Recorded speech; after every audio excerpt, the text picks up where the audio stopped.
매일 성경과 함께하는 오늘의 큐티 시간입니다.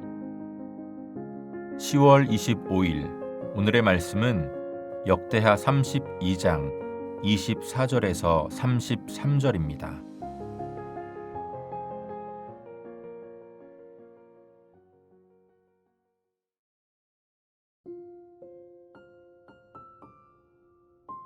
그때에 히스기야가 병들어 죽게 되었으므로 여호와께 기도하매 여호와께서 그에게 대답하시고 또 이적을 보이셨으나 히스기야가 마음이 교만하여 그 받은 은혜를 보답하지 아니하므로 진노가 그와 유다와 예루살렘에 내리게 되었더니 히스기야가 마음의 교만함을 뉘우치고 예루살렘 주민들도 그와 같이 하였으므로 여호와의 진노가 히스기야의 생전에는 그들에게 내리지 아니하니라. 히스기야가 부와 영광이 지극한지라. 이에 은금과 보석과 향품과 방패와 온갖 보배로운 그릇들을 위하여 창고를 세우며 곡식과 새 포도주와 기름의 산물을 위하여 창고를 세우며 온갖 짐승의 외양간을 세우며 양떼의 우리를 갖추며 양떼와 많은 소떼를 위하여 성읍들을 세웠으니 이는 하나님이 그에게 재산을 힘이 많이 주셨음이며 이 히스기야가 또 기혼의 윗샘물을 막아 그 아래로부터 다윗성 서쪽으로 곧게 끌어들였으니 히스기야가 그의 모든 일에 형통하였더라. 그러나 바벨론 방백들이 히스기야에게 사신을 보내어 그 땅에서 나타난 이적을 물을 때에 하나님이 히스기야를 떠나시고 그의 심중에 있는 것을 다 알고자 하사 시험하셨더라. 히스기야의 남은 행적과 그의 모든 선한 일은 아모스의 아들 선지자 이사야의 묵시책과 유다와 이스라엘 열왕기에 기록되니라.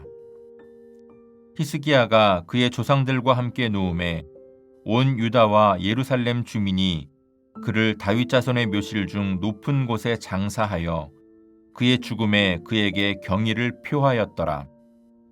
그의 아들 므낫세가 대신하여 왕이 되니라.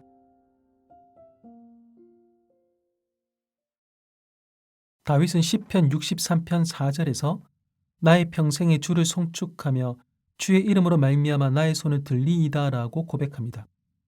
일평생 변함없는 신실함으로 주님을 송축하며 사시길 예수님의 이름으로 축복합니다.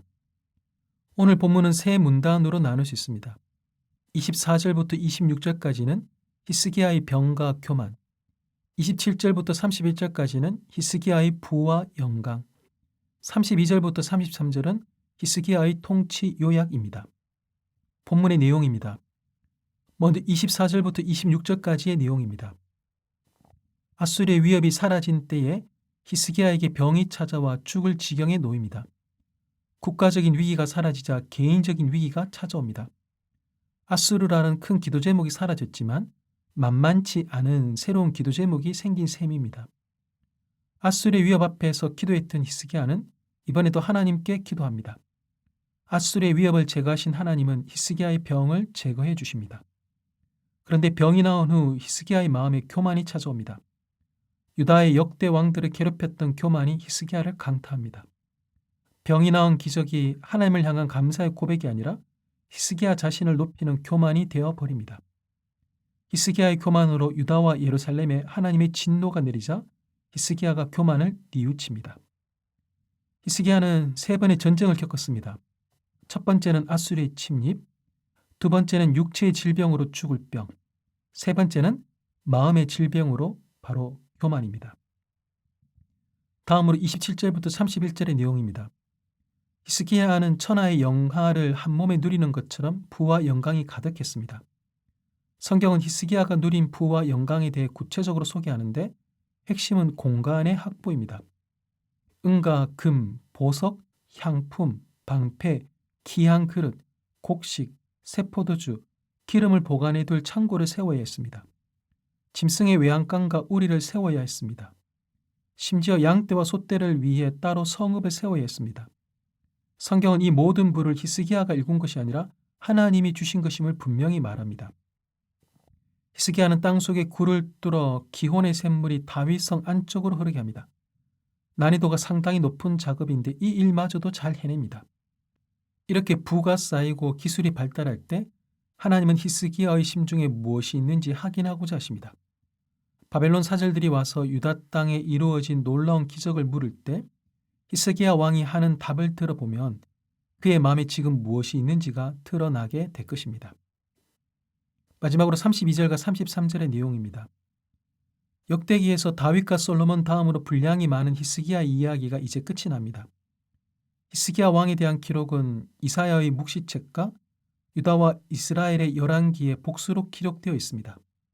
하나님께 쓰임받은 히스기야도 이 땅에서의 사명을 다하고 죽습니다. 유다와 예루살렘 주민은 히스기야에 대한 존경의 표시로 묘실 가운데 제일 높은 곳에 그를 장사합니다. 교만하여 진노로 끝날 뻔했던 인생이 많은 사람들에게 존경을 받으면서 끝나는 은혜를 누립니다. 히스기야를 이어 아들 므낫세가 유다의 왕이 됩니다. 오늘 본문에서 하나님은 어떤 분이십니까? 우리의 마음을 아시고 시험하십니다. 겉으로는 하나님이 하셨다고 말하지만 속으로는 내가 잘해서 일이 되어졌다라고 생각하지는 않습니까? 성경에 나오는 왕들 중에서 교만해서 자유로운 왕이 없었다라는 것은 누구나 교만에 빠질 수 있다라는 경고입니다. 사무엘하 22장 28절에서 주께서 교만한 자를 살피사 낮추시리이다라고 말씀하십니다. 세상은 콧대를 높이기에 열심이지만 하나님은 우리의 콧대를 낮추어 주셔서 교만 때문에 우리의 인생이 망하지 않도록 도우십니다. 근처에 절대로 가지 말아야 할 것이 여럿 있는데 그 중에 으뜸이 교만입니다.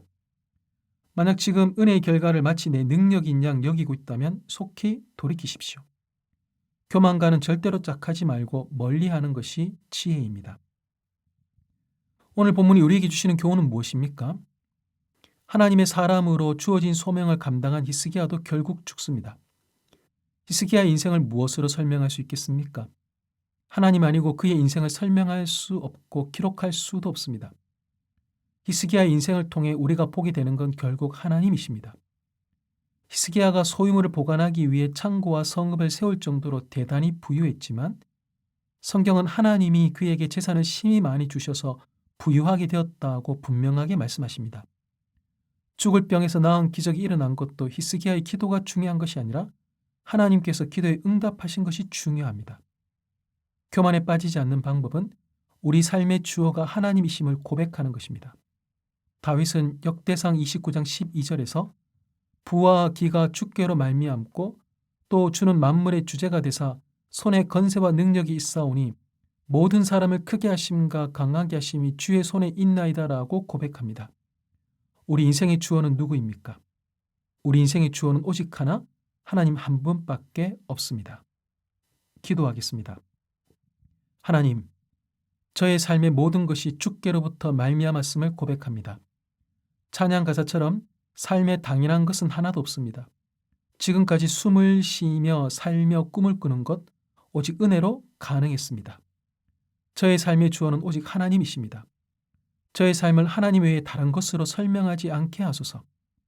삶의 모든 순간이 하나님으로만 가득 차게 하소서. 오직 주님만 사랑합니다. 예수님의 이름으로 기도합니다. 아멘.